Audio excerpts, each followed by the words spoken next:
नमस्कार, कार्यक्रम कल 24 मा यहाँलाई स्वागत छ। म राजीव खत्री। भारतसँग नेपालको बहुआयामिक सम्बन्ध छ। भारत नेपालको मित्र राष्ट्र मात्र होइन, सीमा जोडिएको छिमेकी पनि हो। भारतसँगको सम्बन्ध यसकारण पनि नेपालको अटुट प्रकृतिको छ। नेपाल भारतबीच गहिरो सम्बन्ध छ, तर कतिपय मामिलामा भारतसँग नेपालको सधैँ चित्त दुखाइ रहिरहेको छ।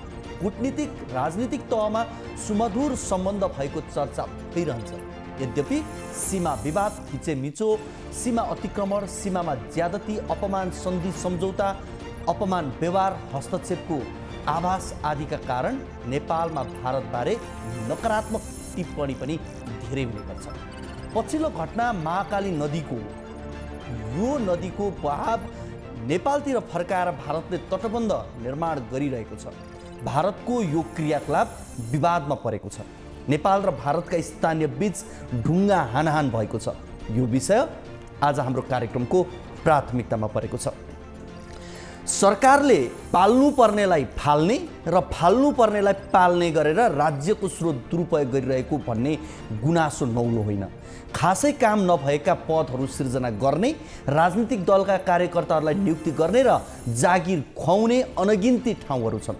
त्यस्ता पदहरू नभए पनि फरक पर्दैन, तर कार्यकर्ता व्यवस्थापनका लागि ती पदहरू राख्ने गरिन्छ। तर जनताको स्वास्थ्यसँग जोडिएको क्षेत्रमा डाक्टर नर्सको अभाव नै छ। सक्षम व्यावसायिक शिक्षकहरू पनि छैनन्। भएकाहरू पनि सुविधाजनक ठाउँमा थुप्रिएका छन्। यस्तै व्यथिति पाल्पाको रामपुर अस्पतालले पनि भोगिरहेको छ। यो अस्पतालमा 9 जना स्थायी डाक्टरको दरबन्दी छ, तर अहिले कतिजना स्थायी डाक्टर छन् कसैले अनुमान गर्न सक्ला? यो प्रश्न सहितको सामग्री पनि आजको हाम्रो कार्यक्रमको प्राथमिकतामा परेको छ। यसको अलावा तपाईहरूको गुनासोलाई हामी कार्यक्रममा प्रत्यक्ष समेट्नेछौँ।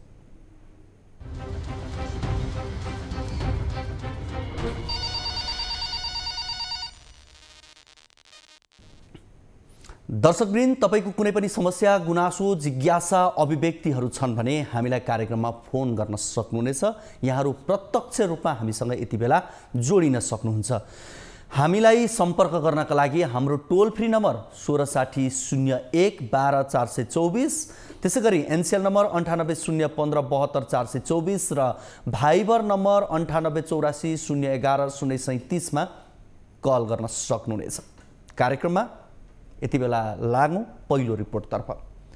नेपालको संविधानमा हरेक नागरिकलाई आधारभूत स्वास्थ्य सेवा निशुल्क दिने व्यवस्था छ। यसको अर्थ हो उपचार नपाएर कसैले पनि ज्यान गुमाउनु पर्दैन।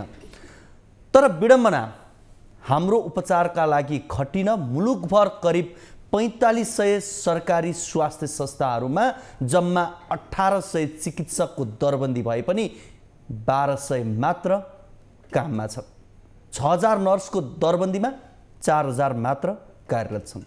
पाल्पा जिल्लाकै ठुलो सरकारी अस्पताल रामपुर अस्पतालमा यति बेला दरबन्दी भए पनि चिकित्सक नहुँदा बिरामीले शास्ति खेप्नु परेको छ। पाल्पाबाट टिभी जर्नलिस्ट सुमन कार्कीले पठाएको यो रिपोर्ट हेरौँ।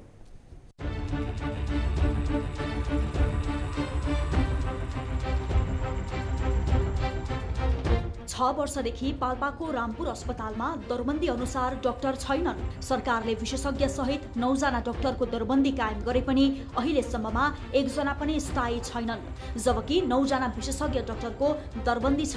यहाँ दरबन्दी अनुसारका डाक्टर नहुँदा सेवा प्रभावित भएको छ। प्राथमिक स्वास्थ्य केन्द्रबाट 2072 सालमा रामपुर अस्पतालमा परिणत भएको यो जिल्लाको सबैभन्दा ठुलो सरकारी अस्पताल हो। तर दरबन्दी अनुरूप चिकित्सक नहुँदा अहिले यस क्षेत्रका जनता थप उपचारका लागि अन्यत्र जान बाध्य भएका छन्। 50 सैयाको यस अस्पतालमा पूर्वी पाल्पा सहित तनहु, स्याङ्जा, पूर्वी नवलपरासीबाट दैनिक रूपमा सयौंको संख्यामा उपचारका लागि आउने गर्छन्। विशेषज्ञ सेवा अस्पतालबाट उपलब्ध हुन नसक्दा यहाँबाट तानसेन, पोखरा, बुटवल र काठमाडौँका निजी स्वास्थ्य संस्थामा उपचारका लागि बिरामी जानुपर्ने बाध्यता कायमै रहेको छ। रामपुर अस्पतालमा विशेषज्ञ सेवा नहुँदाखेरि हामीलाई निकै गाह्रो भएको छ।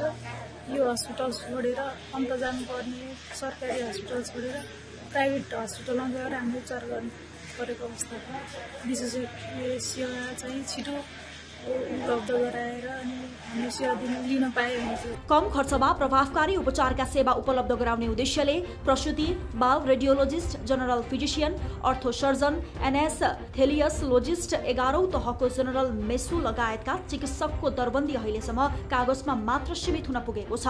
ठूलो जनसङ्ख्यालाई स्वास्थ्य सेवा उपलब्ध गराउने यस अस्पतालमा आवश्यक सामग्री पर्याप्त मात्रामा भए पनि यसको प्रयोग गर्ने दक्ष र विशेषज्ञको अभावमा तल्लो तहका प्राविधिकहरूले सेवा उपलब्ध गराउँदै आएका छन्। अस्पतालको निरीक्षणको क्रममा संघीय प्रदेशका स्वास्थ्य मन्त्रीले दरबन्दी अनुरूप चिकित्सक उपलब्ध गराउने प्रतिबद्धता व्यक्त गरे पनि हालसम्म आश्वासन मात्र पाएको अस्पताल प्रशासनले बताएको छ। जिल्लाको सरकारी स्वास्थ्य संस्थाहरूमध्ये सबैभन्दा ठूलो यस स्वास्थ्य संस्थामा 59 जना प्राविधिक र प्रशासनिक क्षेत्रका कर्मचारीहरू मध्ये सीमित मात्रामा काम गर्दै आएका छन्। अस्पतालका प्रशासन प्रमुख हिरा विक पनि दरबन्दी अनुरूपका डाक्टर उपलब्ध नहुँदा समस्या परेको बताउँछन्। जम्मा 8 जना चाहिँ मेडिकल अफिसर हुन्छ र विशेषज्ञ सहित गरेर 9 जना चाहिँ चिकित्सक कार्यरत हो। यहाँ अहिले 9 जना अब दरबन्दी स्वीकृत दरबन्दी 9 जना विशेषज्ञको दरबन्दी भएको भनी छ। अब त्यसमा 1 जना छात्रवृत्ति करारबाट एनडिजिपी विशेषज्ञ हुनुहुन्छ, त्यो बाहेक बाँकी चाहिँ एउटा अवस्था छ, खाली भएको अवस्था छ। सुविधा सम्पन्न भनेर निर्माण गरी सञ्चालनमा आएको रामपुर अस्पतालमा दरबन्दी सहित विशेषज्ञ चिकित्सक नहुँदा वृद्ध, आशक्त, गर्भवती महिलाहरूको लागि थप जटिल बनेको छ। रामपुर नगरपालिकाको एकमात्र अस्पताल रामपुर अस्पतालमा एउटा विशेषज्ञ सेवा नहुँदा यहाँका बिरामीहरूलाई असाध्यै अप्ठ्यारो परेको छ। यहाँका बिरामीहरूले सेवा लिनको निमित्त 65 किलोमिटर टाढा तानसेनका अस्पतालहरूमा जानुपर्ने र अरू काठमाडौँ जान पर्दा त धेरै टाढाका अस्पतालहरूमा सेवा लिन जान पर्दा यहाँका बुढाबुढी, बच्चाबच्ची, सुत्केरी महिला धेरै अप्ठ्यारो परेको छ। यहाँ विशेषज्ञ सेवा हिजोको सेवा पनि आज निरन्तरता हुन सकेको छैन। सरकारले स्वास्थ्य सेवालाई आधारभूत सेवाभित्र परिभाषित गरे पनि अस्पतालमा डाक्टर नै उपलब्ध हुन नसक्दा यस क्षेत्रका हजारौं जनता स्वास्थ्य सेवा उपभोग गर्नबाट वञ्चित बनेका छन्। दरबन्दी स्वीकृत गर्ने सरकारले अहिलेसम्म स्वीकृत दरबन्दी अनुरूप चिकित्सक उपलब्ध गराउन नसक्दा स्थानीयको स्वास्थ्य उपचारमा समस्या छ नै, त्यसैमाथि मेडिकल माफियाहरूले प्रशय पाइ नै रहेका छन्। दर्शकवृन्द, नेपालको संविधानमा हरेक नागरिकलाई आधारभूत स्वास्थ्य सेवा निशुल्क दिने व्यवस्था छ। यसको अर्थ हो उपचार नपाएर कसैले पनि ज्यान गुमाउनु पर्दैन। तर विडम्बना, हाम्रो उपचारका लागि खटिन मुलुक भरिका करिब 4500 सरकारी संस्थाहरूमा चिकित्सकको दरबन्दी भए पनि कम मात्रामा काम गर्छन्। 6000 नर्सको दरबन्दीमा 4000 मात्रै कार्यरत छन्। 32 जनाको दरबन्दी रहेको विभिन्न अस्पतालहरू लगायत हामीले अहिले विशेष गरी पाल्पाकै सन्दर्भमा हेर्ने हो भने पनि 9 जनाको दरबन्दी रहेकोमा त्यहाँ दरबन्दी अनुसारका चिकित्सक कोही पनि छैनन्, 1 जना पनि छैनन्। यो एउटा पछिल्लो समय विडम्बना बनेको छ र यो पाल्पाकै रामपुर अस्पताललाई पनि 5 सयबाट 50 सय बनाइयो, तर यी अस्पतालमा अहिले चिकित्सक छैनन्। हामीले यो प्रसङ्ग यहाँहरू बीच राख्यौँ। यसै विषयमा कुराकानी गर्नका लागि यति बेला हामीसँग स्थानीय तथा सेवाग्राही कृष्ण कुमार अर्याल हाम्रो फोन सम्पर्कमा हुनुहुन्छ। उहाँसँग हामी कुराकानी गर्छौँ। कृष्णजी, यहाँलाई कार्यक्रम कल 24 मा स्वागत छ। हजुर, अहिले हामीले भर्खरै रामपुर अस्पतालको यो दरबन्दी अनुरूप चिकित्सक नभएको भन्ने एउटा रिपोर्ट पनि प्रसारण गरिसकेका छौँ। अब यो चिकित्सक नहुँदा विशेष गरी कस्तो कस्तो असर परेको छ भनिदिनुहोस् न। चिकित्सक नहुँदाखेरिमा रामपुर एउटा जिल्ला सदरमुकामबाट 65 किलोमिटर टाढा रहेको ठाउँ र यहाँबाट पोखरादेखि लिएर चितवन, काठमाडौँ सबै एकदमै टाढा टाढा रहेको ठाउँ र रामपुर अस्पताल वरपर रामपुर एउटा नगरपालिका पनि रहेको र यहाँ करिब 1,55,000 यहाँ वरपर रहेका आंशिक जनताहरू त्यो पब्लिकहरूबाट र बिरामी असाध्यै हुने यो क्षेत्रमा यो यहाँ डाक्टरको दरबन्दी भए पनि अनि अरू डाक्टर मात्रै नभएर यसले स्टाफ नर्स सबैको दरबन्दी हुँदाहुँदै पनि यहाँ आउने बिरामीहरूले दरबन्दी अनुसारको डाक्टर देखि लिएर सबै हस्पिटलमा हुने सेवा सुविधाहरू प्राप्त गर्न नसकिरहेको अवस्था छ अहिले। र अहिले हुने डाक्टरहरूले पनि कहिलेकाहीँ त्यो कमसेकम बाहिर जाने रिफर माग्दाखेरिमा पनि अलिकति झर्कने रिसाउने र रिफर लेख्दाखेरिमा पनि त्यो जुन हस्पिटलले जुन बिरामीलाई जस्तो खालको चाहिएको त्यस्तो नलेखिदिएको कारणले पनि धोका भएको छ। अस्ति म आफै पाटन हस्पिटल गएको थिएँ।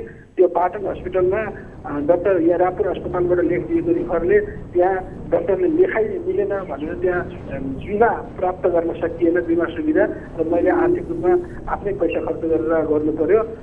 यहाँ अलिकति यात्रीबाट हस्पिटल चल्छ र यहाँको हस्पिटल व्यवस्थापन समितिले पनि एउटा डाक्टरको टिमलाई मोबिलाइज गरेर नेपाल सरकार, प्रदेश सरकार र जिल्ला अस्पताल जस्तै रामपुर पनि 50 अस्पताललाई एउटा सिङ्गो रूपमा लिएर हिँड्न सकित नरहेको अवस्था र यहाँका सेवाग्राहीहरू जो बिरामी छन् उनीहरूले सेवा नपाइरहेको अवस्था यहाँ रहिरहेको छ। यो अस्पतालमा दरबन्दी अनुसार चिकित्सक हुने पूर्वाधारहरू राम्रो हुने हो भनेदेखि कति क्षेत्रका मान्छेहरू लाभान्वित हुन्छन् यो क्षेत्रमा, यो अस्पतालमा? यो अस्पतालमा यहाँ स्याङ्जा जिल्लाको पनि चापाकोट नगरपालिकादेखि लिएर धेरै ठाउँहरू छ र तनहुको ठाउँहरू पनि धेरै नै छ। परासीको भागको पब्लिकहरू पनि यहाँ आउनुहुन्छ। रामपुर नगरपालिका लगायत निष्ठी गाउँपालिका र रम्बा गाउँपालिकाको समेत यहाँ अस्पतालमा आउनुहुन्छ र यहाँ दरबन्दी अनुसार र एउटा सुविधा सम्पन्न हस्पिटल भयो भने यहाँ करिब करिब यो काली गण्डकी बेसी भनेर चिनिने काली गण्डकी वरपरको भूभागको सबै सेवाग्राहीले सुविधा पाउनुहुन्छ। अब अहिले यो दरबन्दी अनुसारको चिकित्सकहरू पूर्ति गर्न नसक्नु समस्या कहाँ किन भयो जस्तो लाग्छ यहाँलाई? यहाँ स्थानीय पनि हुनुहुन्छ, त्यस कारणले अलिक बढी यहाँ जानकार पनि हुनुहुन्छ। यसमा अब हाम्रो नेपाल सरकारको पनि अब भनौँ न कमसेकम यहाँ इन्टर्नसिप गर्न आउनुभएका डाक्टर साहबहरू आफ्नो एउटा यहाँ नै दरबन्दी राख्ने र आफू अन्त गइदिने एउटा समस्या छँदैछ। त्यसपछि हाम्रो प्रदेश सरकारले पनि जुन अहिले एउटा समिति बनाएको छ, प्रदेश सरकारले समिति अब सिडिओलाई समेत राखेर बनाएको छ। सिडिओले यहाँ मिटिङ एटेन्ड कति गर्ने, त्यो समितिको पनि एउटा नियावली जो छ नि त्यो राम्रो खालको छैन। त्यसले गर्दा समितिले पनि मोनिटरिङ गर्ने अनि समितिले आफ्नो ढङ्गले चलाउन सक्ने अवस्था छैन। त्यो समितिको जुन विधान बनाइएको छ समिति, एकजना महिला, एकजना अध्यक्ष र अब सिडिओ समेतको, अनि यहाँको मेसु रक्षा मेसुको हिसाबमा चलाउने भन्ने हिसाब भए तापनि यहाँको अलिकति पब्लिकहरूको चाहना अनुसार समितिले पनि काम गर्न सकेका छैन र प्रदेश सरकार अन्तर्गत 50 शय्याको अस्पताललाई प्रदेश अन्तर्गत राख्ने भन्ने जुन नेपालको नीति छ त्यसमा प्रदेश सरकारले पनि यहाँ अनुगमन गर्ने अनि यहाँ दरबन्दी अनुसारको चिकित्सकहरू भए नभएको चासो लिने गरेको पनि भेटिँदैन र यसले मूल त प्रदेश सरकार अन्तर्गत भइसकेपछि प्रदेश स्वास्थ्य मन्त्रालय स्वास्थ्य मन्त्रीले नै राम्रोसँग मोनिटरिङ गर्ने र हेर्ने र त्यसको व्यवस्था गर्नुपर्ने त्यो नभइरहेको म देख्दछु। हुन्छ कृष्णजी, यो कुराकानीका लागि यहाँलाई धेरै धेरै धन्यवाद। हामीसँग यसै गरी रामपुर अस्पतालका प्रमुख डाक्टर विजय परियार पनि हाम्रो फोन सम्पर्कमा जोडिनु भएको छ। उहाँसँग पनि हामी कुराकानी गर्छौँ। डाक्टर साहब, यहाँलाई कार्यक्रम कल 24 मा स्वागत छ। हस्, धन्यवाद। हामीले अब यो रामपुर अस्पतालमा दरबन्दी अनुरूपको चिकित्सकहरू नभएको जसले गर्दा बिरामीहरूलाई समस्या परेको भन्ने एउटा रिपोर्ट प्रसारण गऱ्यौँ।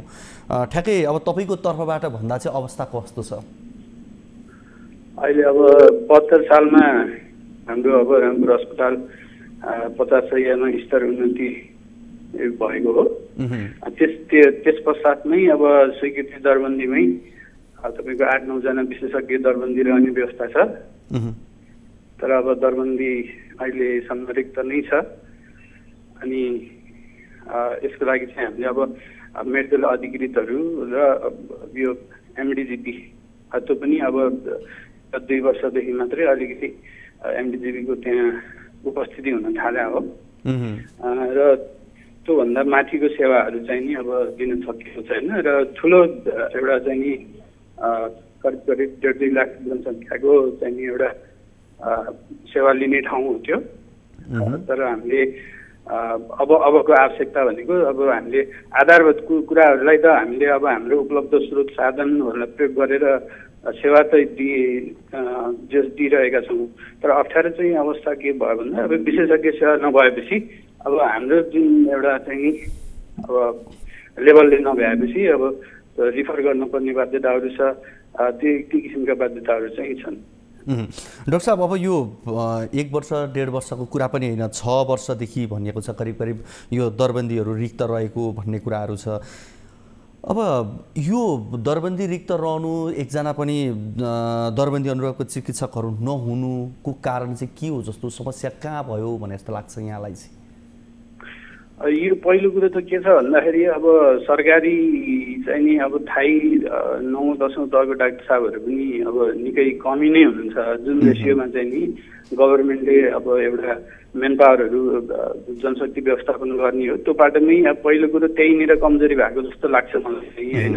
किनभने कस्तो छ भन्दा तपाईँले बजारमा चाहिँ नि डिमान्ड बढी छ, त्यहाँ चाहिँ नि अब सप्लाई र डिमान्ड बिचको चाहिँ नि त्यो चाहिँ एउटा मिट गर्न सकेको छैन। जस्तो विशेषज्ञ विषय पढिसकेपछि अब काम नपाएर बसेको पनि अब डाक्टर साहबहरू हुनुहुन्छ। त्यस पछाडि गएर अब नेपालमा केही नहुने रहेछ भनेर अब युके अमेरिकाको लागि फेरि चाहिँ नि दोस्रो लेभलको पढाइ पढेको चाहिँ हामीले उदाहरणहरू देखिरहेका छौँ होइन। अब यतातिर अब सरकारले त्यो किसिमको दरबन्दी क्रिएट गरेर अब मेन पावर कन्ज्युम गर्न सकेका छैन। यतापट्टि चाहिँ फेरि पढेको जनशक्तिहरूले उपयुक्त ठाउँ नहुँदाखेरि अब प्रत्यक्ष असर चाहिँ कहाँ पर्यो भन्दाखेरि तपाईँको अब यो जनताले सेवा पाएन। इन्ड रिजल्ट भनेको अब यो हामीसँग पनि नलागेको होइन, तर मोबिलाइजेसन राम्रो पाएन। पहिलो कुरा त्यही समस्या भयो। अर्को कुरा चाहिँ नि फेरि अब यो हाम्रो रामपुर हस्पिटल जस्तो दुर्गमको ठाउँहरूमा जानलाई काठमाडौँ बसे पनि अथवा चाहिँ नि बुटबल बसे पनि अथवा कुनै ठुला सहरहरूमा बसेर सेवा दिए पनि त्यही एउटा सेवा सुविधा, र हाम्रो जस्तो दुर्गम ठाउँहरूमा गए पनि सरकारले दिने सेवा सुविधा त्यही नै भयो। त्यो कारणले गर्दाखेरि अब किन जाने त भन्ने विषयमा चाहिँ नि प्रश्न उठ्यो। त्यो कारणले गर्दाखेरि दुर्गम ठाउँहरूको सेवा सञ्चालन गर्नुको लागि त्यहाँ चाहिँ अलिकति मोटिभेसनल फ्याक्टरहरू, त्यहाँ चाहिँ सेवा सुविधाहरू बढाउनेदेखि लिएर भत्ताका व्यवस्थाहरू गर्न सक्यो भने चाहिँ नि अलिकति मान्छेको रोजाइमा पार्ने किसिमको चाहिँ नि पोलिसीहरू ल्याउनु पर्ने आवश्यकता चाहिँ देखाएको छ। डाक्टर साहबले पक्कै पनि यो नीतिगत रूपमा गर्नुपर्ने कुरा पनि यहाँले गर्नुभयो। अब भौतिक रूपमा भौतिक हिसाबले हेऱ्यो भने रामपुर अस्पताल भौतिक संरचना त्यहाँ भएका पूर्वाधारका कुरा हेऱ्यो भने चाहिँ कतिको सम्पन्न छ, कस्तो छ यहाँलाई काम गर्नका लागि सहज असहज? हजुर, यो चाहिँ हाम्रो केसमा अब हस्पिटलको हाम्रो रामपुर हस्पिटलको कुरा गऱ्यो भने यो चाहिँ हाम्रो निकै सबैभन्दा ठुलो चुनौतीको विषय नै यही नै भएको छ अहिले चाहिँ नि। किन भन्दाखेरि अब यो अघि मैले जुन कुरा भने त्यो ओभरअल हाम्रो कन्टेक्स्टको कुरा गऱ्यो भने अब हामीले सेवा सुरु गर्न नसक्नुको पछाडिको प्रमुख कारण भनेको तपाईँको पहिला चाहिँ नि त्यो यो 52 सालबाट प्राथमिक स्वास्थ्य केन्द्रमा सुरु भएको हाम्रो रामपुर चाहिँ अस्पताल पछि स्तर उन्नति हुँदै गर्दाखेरि पनि हामीहरूको बिल्डिङ चाहिँ त्यही प्राथमिक स्वास्थ्य केन्द्रकै बिल्डिङहरू भए, तर चाहिँ नि यो तपाईँको अब अहिले 50 शैय्यामा स्तर उन्नति भएपछि पनि त्यहीबाट सेवा दिनु परिरहेको अवस्था छ। त्यो कारणले कति हामीले उपकरणहरू किनेको उपकरणलाई पनि उपयुक्त राख्ने ठाउँ नहुँदाखेरि एकदमै धेरै समस्या भएको छ। अब कतै चाहिँ नि बारबुर पारेर हुन्छ कि कतै चाहिँ नि के गरेर हुन्छ, त्यसरी चाहिँ हामी अहिले सञ्चालनमा छौँ। र अहिले हामीले विशेषज्ञ डाक्टरहरू ल्याइहाले पनि अब त्यो भवन अभावको कारणले गर्दाखेरि त्यो सेवा चाहिँ दिन सकेको अवस्था छैन। त्यो चाहिँ नि अब मैले पटक चाहिँ त्यो जानकारी पनि दिइरहेको छु। यो विषयमा सबैजना अवगत पनि हुनुहुन्छ। तर भइदियो के भन्दाखेरि निर्माण गर्ने चाहिँ जुन अब उहाँहरू कम्पनी हो, उहाँहरूले अति नै ढिला गरिदियो जस्तो व्यक्तिगत रूपमा पनि भनेको निर्माण कम्पनीले ढिलाइ गरिदियो। हजुर, कति समयसम्म सकिसक्नुपर्ने थियो र के भएको डाक्टर साहब यहाँ चाहिँ? हजुर, यो मैले बुझे अनुसार चाहिँ यो 75 सालमै यो सम्पन्न भइसक्नु पर्ने भनेर मैले बुझे हो। त्यस पछाडि अब म्याथ थपिँदै अहिले अब 78 को पनि अब हामी अब लगभग अब अन्त्यमन्त्यमतिर आउन लागिसक्यो होइन। त्यो अवस्थामा अहिले पनि अब त्यो सकिसकेको अवस्था छैन। जुन रूपमा काम जुन तीव्र गतिमा अब स्वास्थ्य जस्तो संवेदनशील क्षेत्र अब त्यति ठुलो क्षेत्र छ, त्यहाँ अब 2-4 दिन पानी पर्दाखेरि हाम्रो बाटो सबै लक हुन्छ। त्यो उसमा चाहिँ कम्तीमा आधारभूत सेवाहरू सुरु गर्नलाई पनि भवनको कारणले एकदमै जटिल समस्या भएको छ। अब यो चाहिँ अब त्यो भन्नै पर्ने कुरा छ। हुन्छ डाक्टर साहब, यो कुराकानीका लागि यहाँलाई धेरै धेरै धन्यवाद। र अस्पतालमा जुन किसिमका अभावहरू छन् ती अभावहरू पुरा गर्नतर्फ राज्यले या सम्बन्धित निकायको ध्यान पुगोस्, हामी यति भन्छौँ र यहाँहरूको प्रयास पनि रहोस्। हस् धन्यवाद। हामीसँग हुनुहुन्थ्यो रामपुर अस्पतालका प्रमुख डाक्टर विजय परियार। र यो बाध्यता सबै ठाउँमा छन्। अब हामीले डाक्टर साहबसँग कुराकानी गर्छौँ जो रामपुर अस्पतालका प्रमुख हुनुहुन्छ।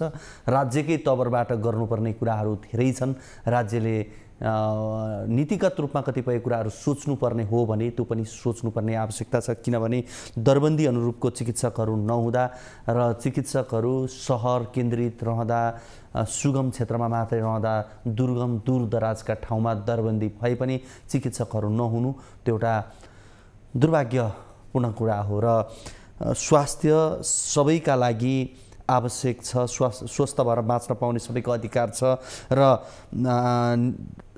राज्यले पनि संविधानले पनि नागरिकलाई आधारभूत स्वास्थ्य सेवा निःशुल्क हुने व्यवस्था गरेको छ, तर यो कागजमा मात्रै सीमित जस्तो बनेको छ। यति बेला हामीसँग कोही दर्शक हाम्रो फोन सम्पर्कमा जोडिनु भएको छ, उहाँसँग हामी कुराकानी गर्छौँ। हजुर नमस्ते।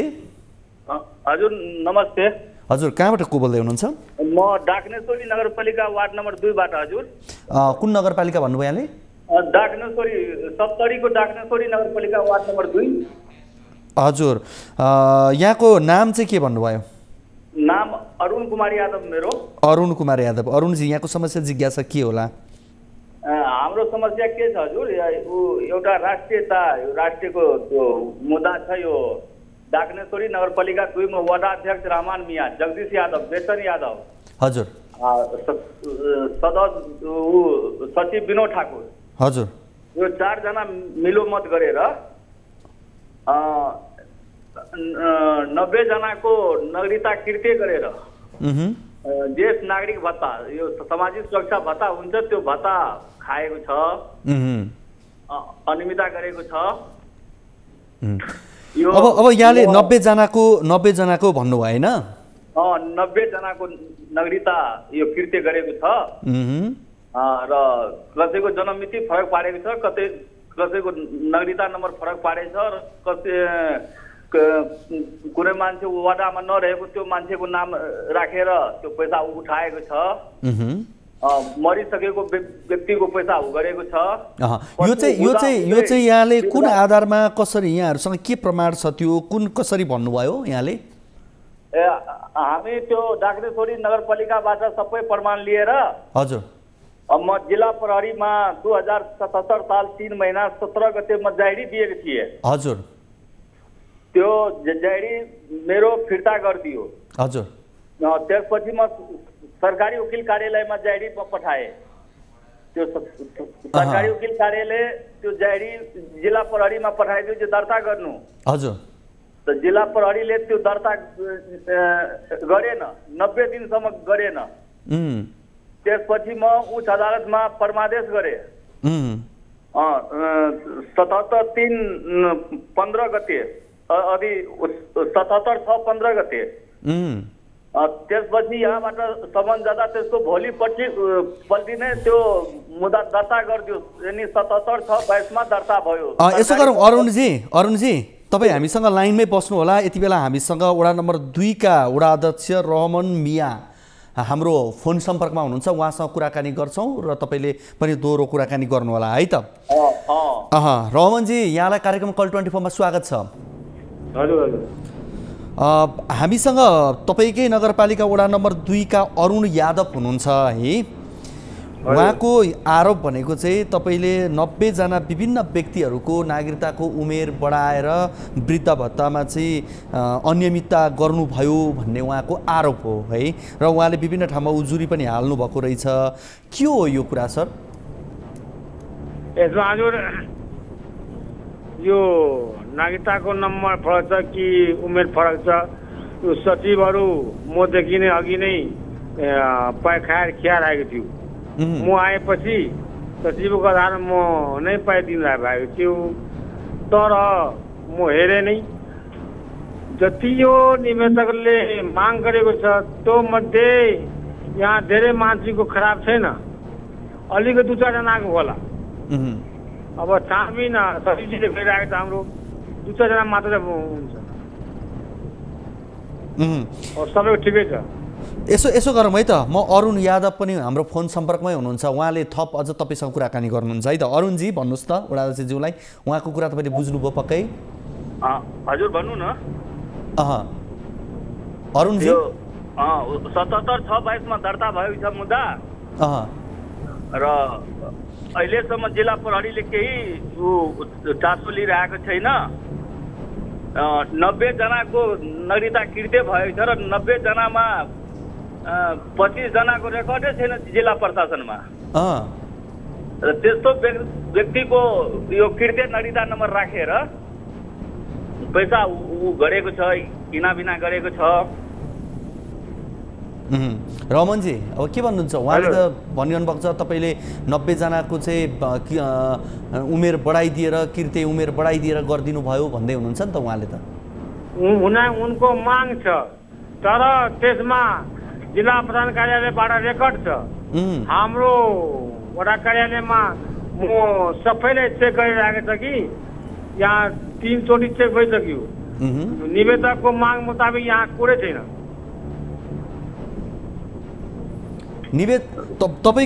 तपाईको भनाइमा चाहिँ 2-4 जना 5-6 जनाको चाहिँ त्यस्तो समस्या भएको हो भन्ने हो 2-4 जनाको होला त्यो चाहिँ कसरी समस्या भयो त कसरी गर्नुभयो त तपाईँले सिफारिस कसरी गर्नुभयो त हैन म सचिवहरू खियाइदियो पैसा कि त्यो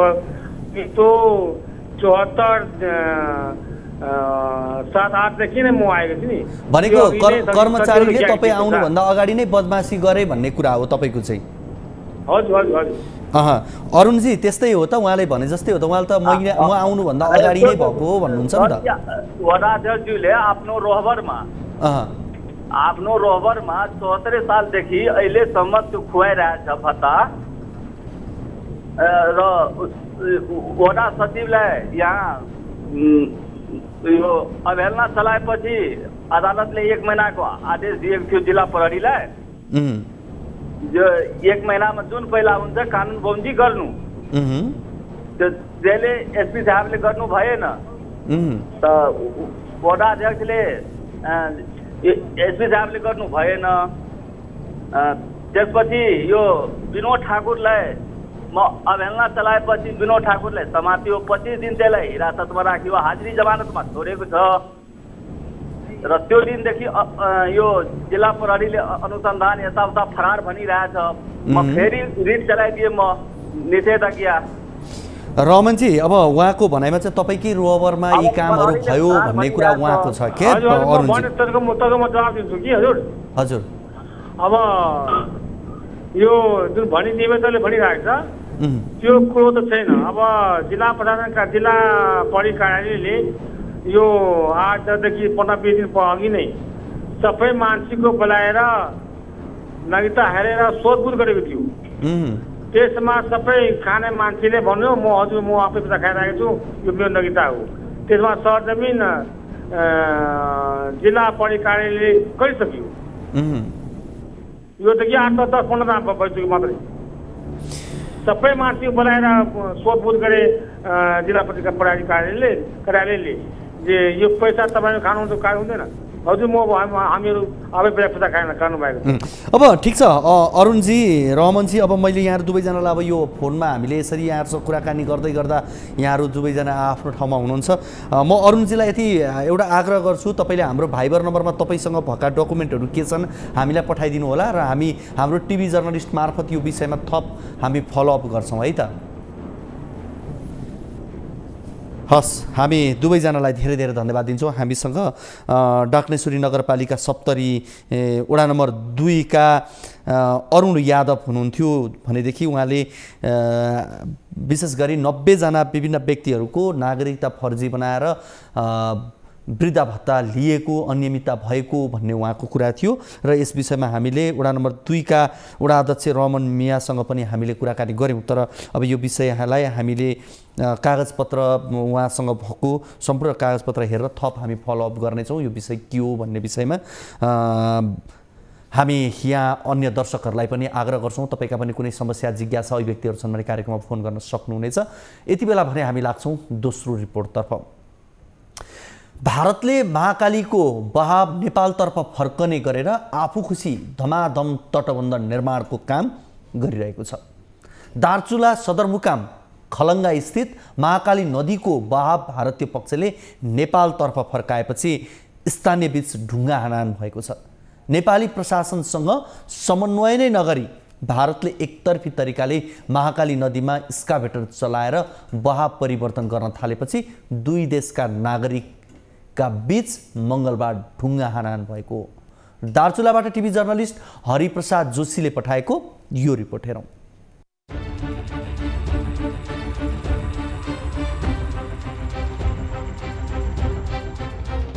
महाकाली नदीको बहाव सदरमुकाम खलङ्गातिर धकेलिने गरी भारतले महाकाली नगरपालिका 4 स्थित नदीमा स्काभेटर चलाएपछि ढुङ्गा हानाहान भएको छ। नेपाली प्रशासनसँग समन्वय नै नगरी संरचना निर्माण गरिरहेको भारतले तटबन्ध निर्माणमा नेपाली भूभागबाट ढुङ्गा उत्खनन गरिरहेको र साथै नदीबाट ढुङ्गा बालुवा गिटी उत्खनन गरी भारतले आफू खुसी सीमा क्षेत्रमा तटबन्ध बनाउन थालेकाले स्थिति तनावग्रस्त बनेको हो। स्काभेटर लगाएर नदीको बहाव बंगा बगरमा निर्माण भएको तटबन्धमा लगाएपछि स्थानीयले ढुङ्गा हानेर काम रोकेका थिए। महाकाली नदीको धार नेपालतर्फ फर्काउने गरी भारतीय पक्षले तटबन्ध निर्माणको काम गरेको भन्दै स्थानीयले ढुङ्गा हानेका हुन्। त्यसपछि भारतीय पक्षबाट पनि ढुङ्गा हानिएको थियो। विक्रम सम्वत 2070 को बाढी पश्चात नेपालको भूभागमा नदीले धार परिवर्तन गरेपछि अहिले नेपाली भाग नदी पारी एवं भारततर्फ रहेको छ। गत मंगलबार भारतले उक्त भूभागमा तटबन्ध गर्न नेपालतर्फ आएर नदीलाई नै उत्खनन गर्न थालेपछि स्थानीयहरू आक्रोशित बनेका थिए। म यो तनावग्रस्त अवस्था जुन अहिले भइरहेछ, जुन भारतले जबरजस्ती रूपले जुन नेपाली भूमिमाथि अथवा पहिलाको जुन नेपालको भूमि थियो त्यो नेपालको भूमिमा चाहिँ नेपालको बिना सहमति अथवा बिना जानकारी जुन तटबन्ध निर्माण भइरहेछ, यो तटबन्धका निर्माणमा जुन हामी सीमाका नागरिकहरूले चाहिँ जुन आपत्ति जनाइरहेछौँ, यो आपत्ति जनाइरहँदाखेरि पनि नेपाल सरकारले जुन हामीलाई चाहिँ प्रोत्साहनको सट्टा उल्टा निरुत्साहित पारिरहेछ। यो निरुत्साहित किन हामीलाई निरुत्साहित पारेर सरकारले के गर्न खोजिरहेको छ? स्थानीयले ढुङ्गा हान्न थालेपछि अहिले नेपालका सशस्त्र प्रहरी र नेपाल प्रहरी नदी छेउमा खटाइएका छन्। सीमा सुरक्षामा खटिने सशस्त्र प्रहरी भारतीय पक्षले काम गरिसकेपछि मात्र पुग्ने गरेको स्थानीयको गुनासो छ। अहिले उक्त क्षेत्रमा जिल्ला प्रहरी कार्यालयले प्रहरी निरीक्षक माधव विश्वकर्माको नेतृत्वमा प्रहरी परिचालन गरेको छ। भारतले पनि स्काभेटर आफ्नोतिर लगेर काम रोकेको प्रहरीले जनाएको छ। त्यस्तै मंगलबार पनि लास्कु खोला नजिक भारतीय पक्षले महाकालीको वारी नदी किनार आएर बहाव परिवर्तन गर्न थालेपछि बंगा बगरमा स्थानीयले ढुङ्गा हानेका थिए। त्यसको प्रतिकारमा भारत खोतिला क्षेत्रका नागरिकले नेपालतर्फ पनि ढुङ्गा प्रहार गरेका थिए। तटबन्ध निर्माण कार्य गर्दा गर्दै भारतले नेपाली भूमि मिच्यो भन्ने कुरा त होइन, तर नेपालसँग सहकार्य गरेर मात्र निर्माण कार्य गर्नुपर्ने भन्ने हो। यस सम्बन्धमा जिल्ला प्रशासन कार्यालय दार्चुलाले भारतीय पक्षलाई पत्राचार गरेको भए पनि कुनै जवाफ आएको छैन। यस विषयमा सरकारले कूटनीतिक पहल गर्नुपर्ने महाकाली नगरपालिका प्रमुख हंसराज भट्ट बताउँछन्। र भारतीय पक्षले आफ्नो सीमाको रक्षाका लागि उसले आफ्नो क्षेत्रमा तटबन्ध निर्माण गरिरहेको छ। अब उसको तटबन्धको मोडेल ठ्याक्कै के हो भनेर हामीले जानकारी नपाउँदासम्म हामी सशङ्कित हुने अवस्था रह्यो पनि स्थानीय नेपालको प्रशासनले हाम्रो माथिल्लो निकाय, अब यो नेपाल भारतको दुई देशीय बोर्डर भएको कारणले पनि हाम्रो स्थानीय तहको लेभलबाट यो कुरा गर्न सम्भव नहुने।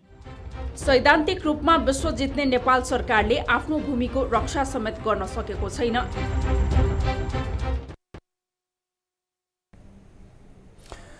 दर्शकवृन्द, बर्खामा महाकालीको भेल दार्चुला सदरमुकाम खलङ्गातिर उर्लिने गरी भारतले नदीको धार नै परिवर्तन गरेको छ। तटबन्ध निर्माणका नाममा नेपालतर्फ रहेका ढुङ्गा आफ्नोतर्फ लगेर पानीको बहाव खलङ्गातर्फ एककुरिआएको हो। सीमा नदीमा नेपालको प्रशासनसँग समन्वय नै नगरी महाकाली नगरपालिका 4 क्षेत्रमा एकतर्फी स्काभेटर लगाएपछि मंगलबार विरोधमा उत्रिएका स्थानीय नेपालीमाथि भारतीय पक्षबाट पनि ढुङ्गा प्रहार भएको थियो। भारतले समन्वयमा कन्जुसियाइ गर्दा बेला बेलामा सीमा क्षेत्रमा विवाद हुने गरेको छ। अहिले भारतले आफ्नो तर्फबाट पक्की तटबन्ध निर्माणको काम अघि बढाएको बुझिएको छ। सीमा क्षेत्रमा ठुला पक्की संरचना निर्माण गर्दा दुवै देशको सहमति आवश्यक भए पनि भारतले व्यवस्था गरेको प्रशासनहरूले पनि बताउँदै आएका छन्। अन्तर्राष्ट्रिय सन्धि सम्झौता अनुसार सीमा नदीको बहावलाई असर पर्ने गरी कुनै पनि मुलुकले एक अर्काको सहमति बिना भौतिक संरचना निर्माण गर्न पाइँदैन। गत माघमा दार्चुलाका प्रमुख जिल्ला अधिकारी दीर्घराज उपाध्यायले नेपाल भारतका अधिकारीहरूको बैठकमा तटबन्धको विषयमा भारतीय पक्षलाई जानकारी दिन ध्यान आकर्षण गराएको पनि भनिएको छ। बैठकमा तटबन्धले नेपाली भूभागतिर केही असर नगर्ने प्रतिबद्धता जनाउँदै भारतीय पक्षले केही समयभित्रै तटबन्धबारे विस्तृत जानकारी दिने भनेको थियो। बैठक सम्पन्न भएको 1 महिना बितिसक्दा पनि अझै पनि भारतीय पक्षले तटबन्धबारे कुनै जानकारी दिएको छैन। नेपालले 4.5 किलोमिटर पक्की तटबन्ध निर्माण गर्दा भारतीय पक्षसँग समन्वय गरेको थियो। त्यति गर्दा पनि भारतले भने तटबन्ध निर्माणमा अवरोध गरेको थियो। यो विषय यहाँहरूबीच हामीले राख्यौँ र यस विषयमा हामी स्थानीय त्यसै गरी प्रमुख जिल्ला अधिकारीसँग पनि हामी जोडिने प्रयासमा छौँ र हामीले जानकारी पाएअनुसार हामीले प्रमुख जिल्ला अधिकारी दार्चुलाका दीर्घराज उपाध्यायसँग कुराकानी गर्न खोजेका थियौँ, तर उहाँले कुराकानी गर्न मान्नु भएन भन्ने मैले जानकारी पाएको छु। अब मान्नु भएन नै भनौँ, किनभने उहाँले म कुराकानी गर्दिनँ, सहायक प्रमुख जिल्ला अधिकारीसँग कुराकानी गर्नुहोस् भनेर भन्नुभयो भन्ने मैले जानकारी पाएको छु। हामी सहायक प्रमुख जिल्ला अधिकारीसँग पनि यो विषयमा हामी कुराकानी गर्ने प्रयास गर्छौँ र भारतीय पक्षबाट भएका यस्ता किसिमका गतिविधिमा कामहरू भएका छैनन्। हामीले यहाँ प्रमुख जिल्ला अधिकारीले कुनै काम गर्नु भएन या भएन भन्ने कुरा होइन, हामीले कुराकानी गर्न खोजेको हौँ। यति बेला हामीसँग शिवराज जोशी सहायक प्रमुख जिल्ला अधिकारी हुनुहुन्छ, उहाँसँग हामी कुराकानी गर्छौँ। शिवजी, यहाँलाई कार्यक्रम कल 24 मा स्वागत छ। धन्यवाद सर, नमस्कार। हजुर, यो महाकाली नदीमा भारतीय पक्षले एकतर्फी तटबन्ध निर्माणको काम गरेको र नेपाली पक्षसँग समन्वय नगर्दा दुई देशका जनताबीच ढुङ्गा हानाहानको स्थिति आयो भनेर हामीले एउटा रिपोर्ट पनि बजायौँ। यसको वास्तविकता र यसपछिका पछिल्ला परिघटनाहरू के छन्? यहाँहरूको तर्फबाट के कस्ता समन्वयहरू भए? यस्तो छ सर, अब हाम्रो जुन यो दार्चुला जिल्ला भारतको चाहिँ जुन सिमाना महाकाली चाहिँ हाम्रो दार्चुला जिल्लाबाट बगिएको छ। अब हामी सबैलाई दिनेकै छ। अब हाम्रो चाहिँ 70 सालमा जुन दार्चुला जिल्लामा को खलङ्गामा जुन एउटा ठुलो चाहिँ भयानक बाढी आइसकेपछि, खोला नाला बढेपछि महाकाली नदीले क्षति पुर्याएको छ, त्यो क्षतिलाई अब थप चाहिँ असर नपरोस् भनेर हाम्रो महाकाली कोरिडोर बनेको छ। अहिले हामीले कोरिडोर बनाएको अवस्था हो र अब त्यही किसिमले अब भारततिर पनि त्यति बेलामा नोक्सान नै भएको थियो। अब उहाँहरूले पनि अहिले चाहिँ भारतीय पक्षले पनि अहिले चाहिँ कोरिडोर बनाइराखेको अवस्था छ। अब जुन यहाँले चाहिँ अब ढुङ्गा हानाहान गर्नु भएको छ, त्यो विषय चाहिँ के थियो भने त ढुङ्गा हानाहान भन्दा पनि अब त्यो चाहिँ हाम्रो भारतीय पक्षले हामीसँग समन्वय नगरेर अथवा चाहिँ नेपाल के अरे नदीको बहाव चाहिँ नेपालतिर चाहिँ फर्काएर उहाँहरूले चाहिँ आफ्नो काम चाहिँ गरिराख्नु भएको छ भन्ने चाहिँ विरोध चाहिँ हाम्रो यहाँ जिल्लावासीहरूको हो।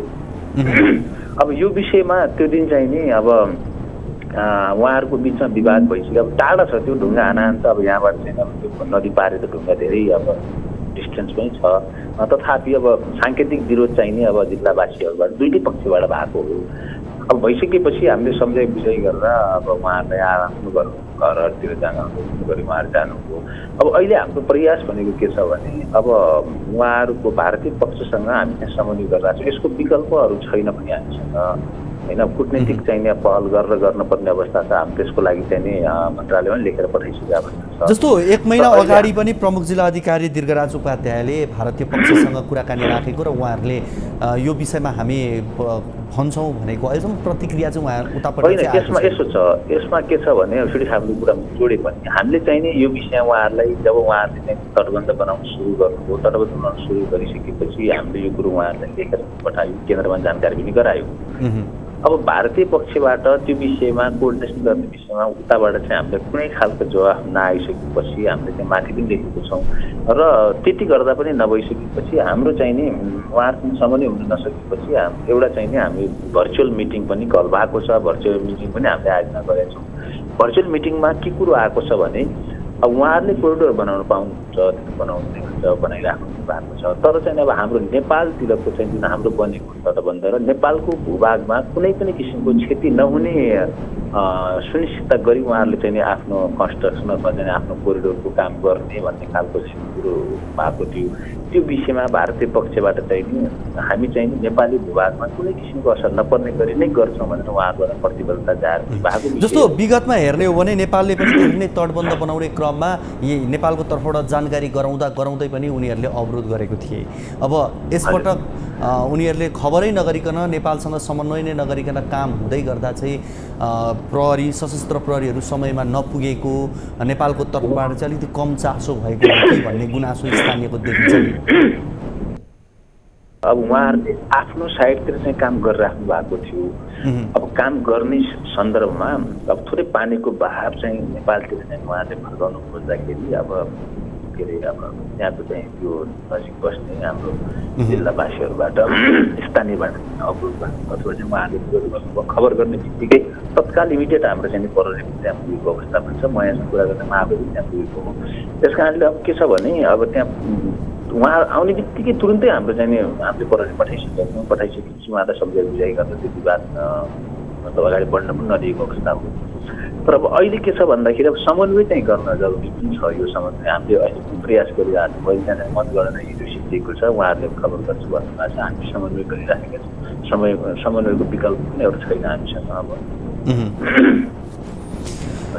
हुन्छ यहाँलाई धेरै धेरै धन्यवाद यो कुराकानीका लागि। हामीसँग सहायक प्रमुख जिल्ला अधिकारी हुनुहुन्थ्यो शिवराज जोशी।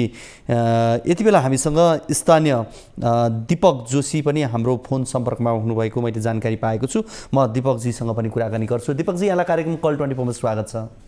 धन्यवाद, नमस्कार। हजुर, अब हामीले यो मङ्गलबार भएको घटना जुन भारतीय पक्षका नागरिक र नेपाल पक्षका नागरिकहरू बीच ढुङ्गा हानाहानको अवस्था यो कसरी सिर्जना भयो र यसमा प्रहरी प्रशासनको उपस्थिति कस्तो थियो, यो ठ्याक्कै भन्दा अहिले यो अवस्था चाहिँ कसरी आयो?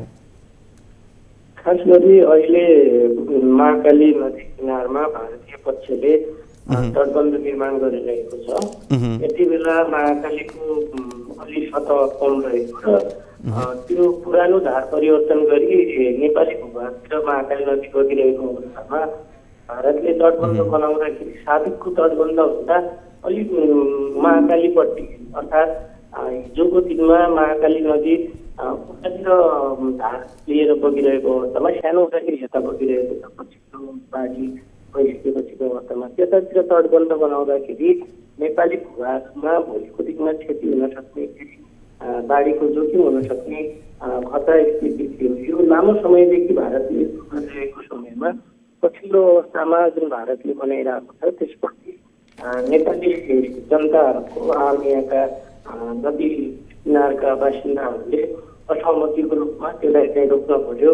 त्यसपछि धार परिवर्तन हुँदाखेरि यता च्याप्दै तटबन्ध बनाउने भने भोलि यता खतरा हुन सक्छ भनेर एउटा साङ्केतिक रूपमा विरोध गरेको अवस्था हो र सामान्यतः ढुङ्गा हानाहानको स्थिति पनि बन्यो। त्यसपछि प्रहरीको चासोको दीपकजी जस्तो नेपाली तर्फबाट नेपाली प्रशासनको तर्फबाट जुन किसिमका प्रयास हुनु पर्थ्यो त्यो नभएपछि यो ढुङ्गा हान्ने अवस्था बनेको हो या के हो? खास यो विषयमा खास त्यो तटबन्ध बनाउँदाखेरि नेपाली प्रशासनसँग छलफल भएको थिएन। त्यो त आम नागरिकले थाहा पाएको विषयवस्तु थिएन।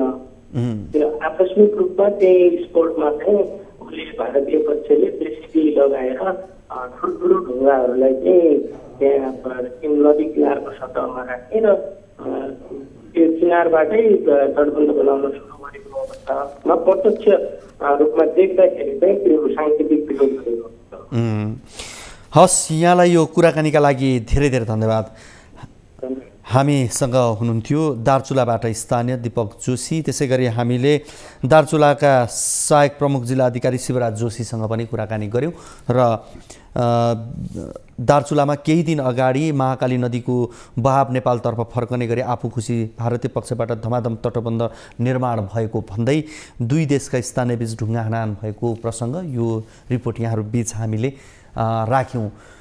हामी तपाईँ दर्शकहरूसँग पनि जोडिन्छौँ। तपाईँको समस्या गुनासो अभिव्यक्तिहरू छन् भने हामीलाई फोन गर्न सक्नुहुनेछ। यति बेला कोही दर्शक हाम्रो फोन सम्पर्कमा जोडिनु भएको मैले जानकारी पाएको छु, उहाँसँग हामी कुराकानी गर्छौँ। हजुर नमस्ते।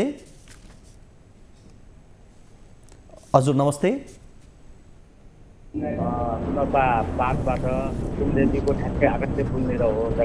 हजुर